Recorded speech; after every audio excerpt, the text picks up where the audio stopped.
Bonjour, notre intervention aujourd'hui est intitulée L'existentialisme est un humanisme chez Jean-Paul Sartre.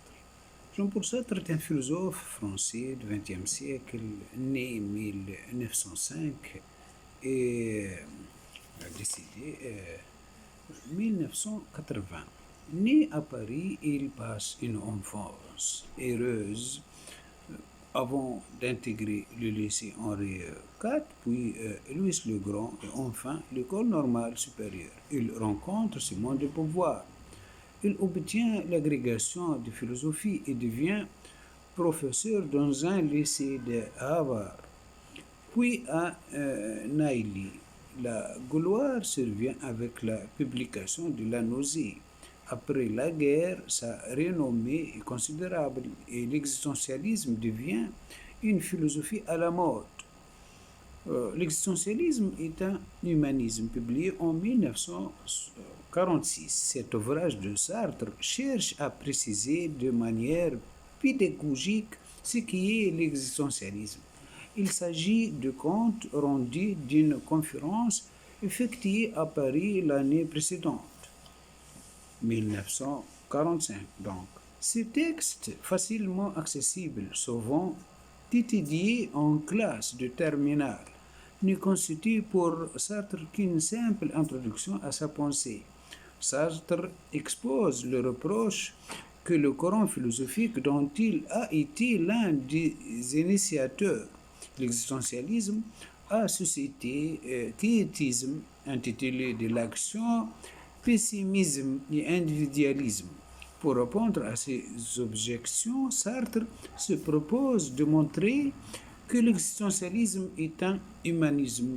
On peut distinguer deux types, l'existentialisme chrétien, qui asperge Gabriel Marcel, et l'existentialisme athée, Heidegger ou Sartre. On peut citer aussi Albert Camus et Simone de Beauvoir.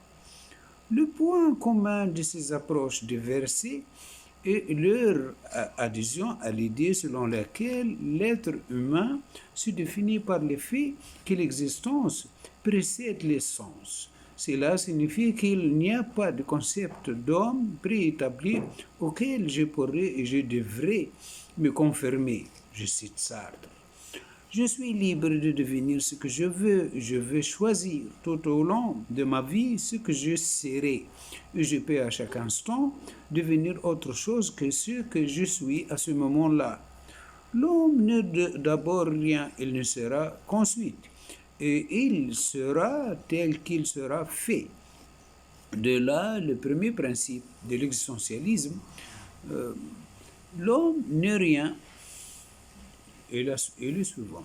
Le premier principe de l'existentialisme est le suivant. L'homme n'est rien d'autre que ce qu'il s'est fait. Pour les objets, c'est l'inverse. Sartre prend l'exemple de coupe-papier. Il existe un concept de coupe-papier qui définit une certaine utilité, une fonction précise de cet objet. Pour c'est son essence, ce qu'il est, cette essence procède son existence. On va construire cet objet, le faire venir à l'existence, de manière à ce qu'il réponde à cette fonction. Et il n'évoluera pas. Si l'homme n'est rien d'autre que ce qu'il fait, premier principe de l'existentialisme, alors l'homme devient entièrement responsable de ce qu'il est. De plus, il est responsable de tous les hommes. En effet, faire un choix, c'est implicitement dire ce qui est choisi a une valeur. C'est une valeur pour tous les hommes.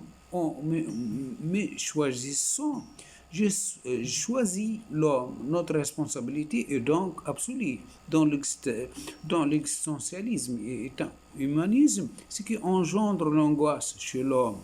L'existentialisme sartrien prend pour point de départ que Dieu n'existe pas. De ce fait, il n'y a plus de nature humaine, il n'y a plus de normes morales, plus de bien ni de mal a priori. En effet, il n'y a plus d'intellect suprême qui ait pu forger ces notions. C'est à l'homme de décider ce qui est bien, ce qui est mal. Et ce que doit être l'homme, si Dieu n'existe pas, tout serait permis, dit Dostoevsky. De là le point de départ de l'existentialisme, où encore nous sommes seuls sans excuses.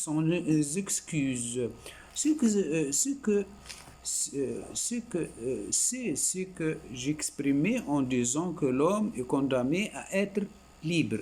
Sartre prend un exemple afin d'illustrer l'idée selon laquelle l'homme est condamné à chaque instant à inventer l'homme. Voici un dilemme. Dois-je abonder ma mère malade et devenir résistant?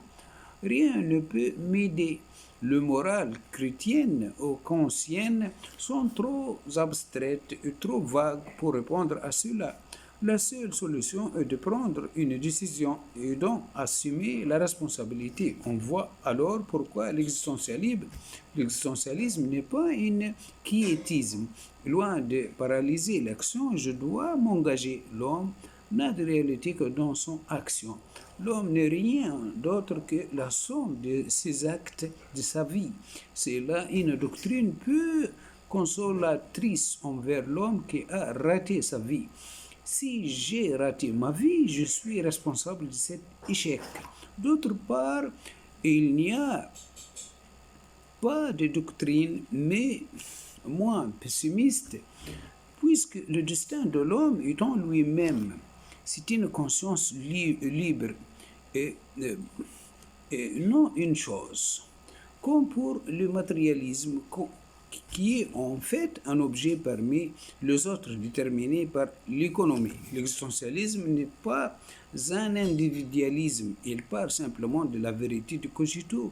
Le je pense donc je suis cartésien parce qu'il s'agit d'une proposition certaine. Mais le cogito inclut non seulement l'expérience de la conscience qui saisissait elle-même, mais qui saisissait aussi la certitude de l'existence des autres consciences. Avec l'existentialisme, l'homme n'est pas enfermé dans sa subjectivité, mais dans le monde de l'intersubjectivité. Il n'y a pas de Dieu, donc il n'y a pas de valeur que serait en soi.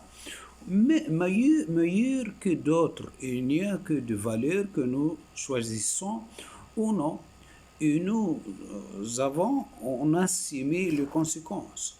Nous ne pouvons fuir ce choix puisque je ne choisis pas, je choisis encore.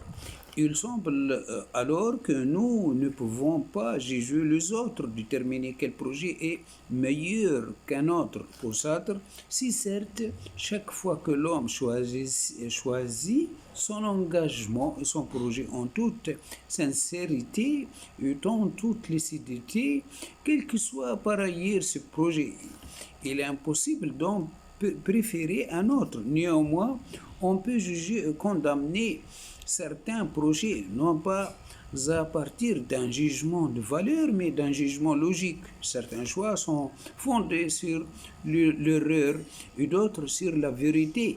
Surtout, certains projets ne sont pas sincères, mais reposés sur ce que Sartre appelle la mauvaise foi. Tout homme qui cherche une excuse, qui invente un déterminisme, ce n'est pas moi, c'est la société ou c'est mon inconscient, etc., est un homme de mauvaise foi. On peut alors condamner son action, l'action faite par mauvaise foi. Et ici encore, ce n'est pas un jugement moral, mais un jugement logique.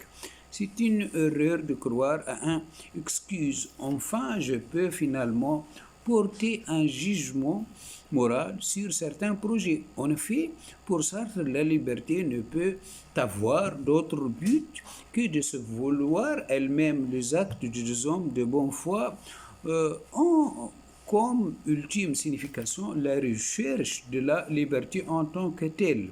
Donc, on peut condamner le projet d'un homme qui reposerait sur la négation de sa propre liberté. On viserait sa suppression. De plus, en voulant la liberté, nous découvrons qu'elle dépend entièrement de la liberté des autres. De ces faits, on peut condamner le projet d'un homme qui viserait la suppression de la liberté des autres. Je ne puis prendre ma liberté pour but que si je prends également celle des autres pour but, ou encore sur le plan d'authenticité totale. Je ne peux vouloir que la liberté des autres, c'est sur ce principe que l'on peut, par exemple, en tant qu'existentialiste, condamner le nazisme. Sartre appelle lâches ceux qui dissimulaient à eux-mêmes leur propre liberté par des excuses. De même, il appelle salauds ceux qui essayaient de prouver la nécessité de leur existence. Ceux-ci ne sont jugés qu'ainsi que sur le plan de stricte authenticité. On peut objecter à Sartre, au fond, les valeurs ne sont pas sérieuses puisque vous les choisissez.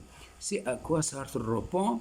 Si Dieu n'existe pas, il faut bien quelqu'un pour inventer le valeur. Voilà notre intervention. L'existentialisme est un humanisme chez Jean-Paul Sartre est terminé. Merci bien de votre attention. Au revoir.